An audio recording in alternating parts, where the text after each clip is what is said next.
Welcome students. आज हम phonetics के बारे में कुछ जानते हैं।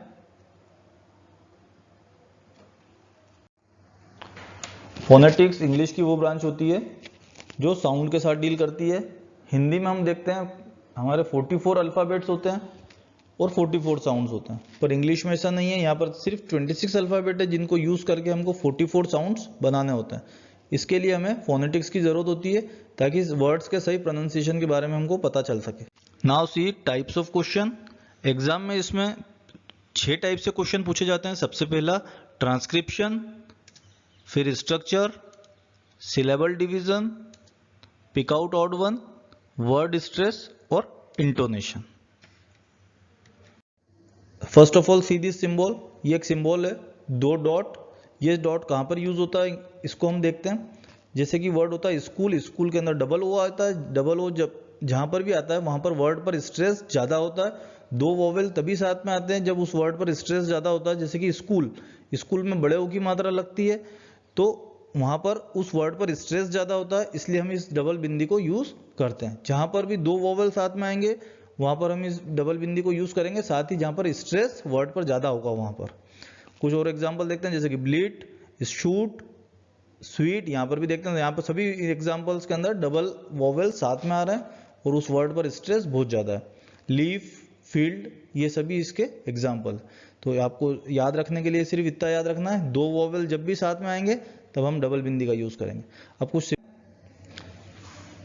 नाउ ट्रांसक्रिप्शन, किस प्रकार से वर्ड को ट्रांसक्रिप्ट करा जाएगा। जब भी हम किसी वर्ड को ट्रांसक्रिप्ट करते हैं उसको हमेशा डबल स्लैश के बीच में लिखते हैं। कुछ सिंबल्स है जिनको याद रख के, ध्यान रख के हमको, अगर उनको याद रख लेंगे तो हम किसी भी वर्ड को ट्रांसक्रिप्ट कर पाएंगे। जैसे कि सबसे पहले देखते हैं ये वाला सिंबल उल्टा वी। ये एक शार्प और शॉर्ट अ को बोलने के लिए यूज होता है, जैसे कि कप, जग, शर्ट। ऐसे सभी अ जो यू से अब का साउंड देते हैं वहां पर हम इस सिंबल को यूज करेंगे। इसके एग्जाम्पल भी देखते हैं हम। क के लिए जो कॉन्सोनेंट है, कॉन्सोनेंट वैसे ही हैं उनके साउंड जैसे आप जानते हैं। जैसे क के लिए के को यूज करते हैं, प के लिए पी को यूज करते हैं, ग के लिए जी को यूज करते हैं, ट के लिए टी को यूज करते हैं। तो कॉन्सोनेंट साउंड्स में कोई चेंज नहीं है, चेंज सिर्फ वोवेल साउंड्स में है। और कुछ सिंबल्स हैं 12-13 जिनको याद रख के हम सभी वर्ड्स को ट्रांसक्रिप्ट कर पाएंगे। सेकेंड एग्जाम्पल देखते हैं। ये ऐसा अ के लिए यूज होता है जो स्ट्रेच्ड अ हो। जहाँ हिंदी में याद रखने के लिए हम सिर्फ इतना याद रखें, जहां पर भी अ के बाद र का साउंड आता है वहां पर हम इस सिंबल को यूज करेंगे। जैसे कि गर्ल, पर्ल, शर्ट, इन्हीं सभी वर्ड में अ के ठीक बाद र का साउंड आ रहा है और जहां पर भी अ के बाद र का साउंड आ रहा है वहां पर हम इस सिंबल को यूज करेंगे। इसके एग्जाम्पल को आप ध्यान से देखिएगा। आफ्टर दैट ये जो सिंबल देख रहे हैं आप उल्टा ई, ये नॉर्मल अ के लिए यूज होता है। जहां पर भी हमको नॉर्मल अ का यूज करना होता है वहां पर इस सिंबल को यूज करते हैं। इसके भी एग्जाम्पल आप देखेंगे। इसके एग्जाम्पल में सेकंड एग्जाम्पल जो है फादर, उसका अंदर हमको एक चीज ध्यान रखना है, जहां पर भी जिन भी वर्ड में लास्ट में जैसे फादर, मदर, अनदर, हर वो वर्ड जिसके टीचर, हर वो वर्ड जिसमें लास्ट में अ के बाद र का साउंड आता है उसके लिए हम इस टाइप से लिखते हैं। क्योंकि र जो है वो साइलेंट रहता है और अ के ठीक बाद आता है तो उसको प्रोनाउंस नहीं करते हैं और वहां पर हम उसको ब्रैकेट में लिखते हैं। आफ्टर दैट ये जो सिंबल देख रहे हैं ये इंटीग्रेशन का साइन श के लिए यूज करते हैं। जहां पर भी हमको श लिखना होता है वहां पर इस सिंबल को लगाते हैं।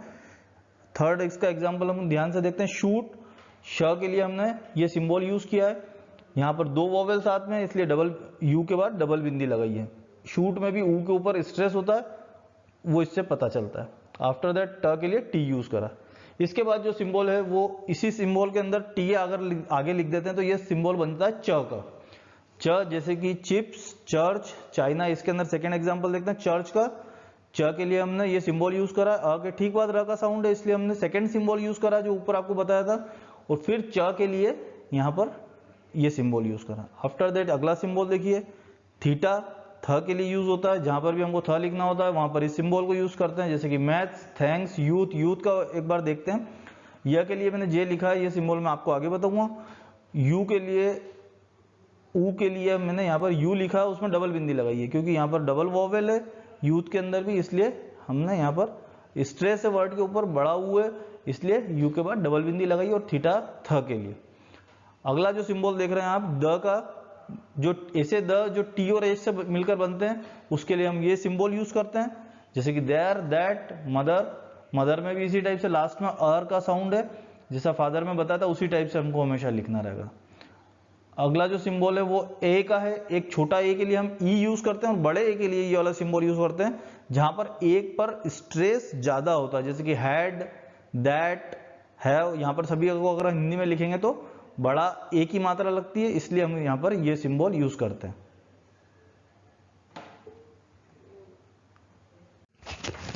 अब स्टूडेंट्स ये वाला सिंबल देखते हैं। ये जो सिंबल है जेड का, ये ज का सिंबल है, ऐसा ज जिसके नीचे बिंदी होती है जिसको हम ज पढ़ते हैं, जैसे कि जू, लीजर, लग्जरीज। इन सभी ज के अंदर हम क्या देखते हैं, जब ज बोलते हैं तो थोड़ा सा ज और न का कॉम्बिनेशन होता है। अगला सिंबल जो देखते हैं वो है डी और जेड का। डी जेड जब हम यूज करते हैं दोनों को साथ में, जब हमको नॉर्मल ज बोलना होता है, जैसे कि जज, जंगल, जग, इन सब वर्ड में हम क्या देखते हैं, हम नॉर्मल ज को यूज कर रहे हैं, इसलिए हम ये वाला सिंबल यूज करते हैं। After that C this symbol, ये सिंबल हम यूज करते हैं छोटे ऊ के लिए। बड़े ऊ के लिए आपको मैंने बताया था यू के साथ डबल बिंदी यूज करते हैं, पर जब हम छोटा ऊ यूज करते हैं तब हम ये वाला सिंबल यूज करते हैं, जैसे कि बुक, कुड, फुट। यहाँ पर देखिए ऊ के ऊपर ज्यादा स्ट्रेस कहीं पर भी नहीं है, इसलिए हम ये वाला सिंबल यूज करते हैं। After that the next symbol is this, ये सिंबल है ओ का। ओ जहां पर स्ट्रेस है, जिसको हम हिंदी में बड़े ओ से बोलते हैं, जैसे कि और, ऑल, योर। इन सभी में क्या देखते हैं, ओ को थोड़ा सा स्ट्रेच करके हम बोलते हैं, वहां पर हम इस सिंबल को यूज करते हैं। इसके एग्जाम्पल भी आप देखिए। इसके बाद जो सिंबल है ये है, एक हमने इससे पहले जो देखा है वो बड़ा स्ट्रेच्ड ओ है, ये शार्प शॉर्ट ओ है, जहां पर भी एकदम शॉर्ट ओ बोलना होता है, जैसे कि गॉन, लॉट, वांट। यहाँ पर हम क्या देखते हैं, ओ का साउंड बिल्कुल शॉर्ट है, इसलिए हम यहाँ पर इस सिंबल को यूज करेंगे। इसके बाद वाला जो सिंबल है ये है आधे न और ग के लिए, जैसे कि किंग, किंग वर्ड के अंदर आधा न और ग आता है, तो इसके लिए क के लिए हम के लिखेंगे, ई के लिए आई का सिंबल रहेगा, और आधा न और ग का जहां पर है वहां पर हम इस सिंबल को यूज करते हैं। इसी प्रकार से एक एग्जांपल और देखिए इसका, एक्टिंग, ए इसमें बड़ा होता है एक्टिंग में, इसलिए हम ये वाला सिंबल यूज करेंगे। क के लिए के, टी के लिए ट के लिए टी, आई, ई के लिए आई का यूज करेंगे, और आधा ना और ग के लिए हम इस सिंबल को यूज करेंगे। लास्ट में जे, जेस जो है ये होता है य के लिए यूज, ये एक सिंबल है जो य के लिए यूज होता है, जैसे कि yet, youth, music. Music world को देखिए, म के म्यूजिक के अंदर म के बाद य आता है, उ, ज के बाद ई और क। इस टाइप से बाइफरकेट करके हम इसको पूरा लिखेंगे म्यूजिक सिंबल्स में। ये इसका ट्रांसक्रिप्शन है। Thank you.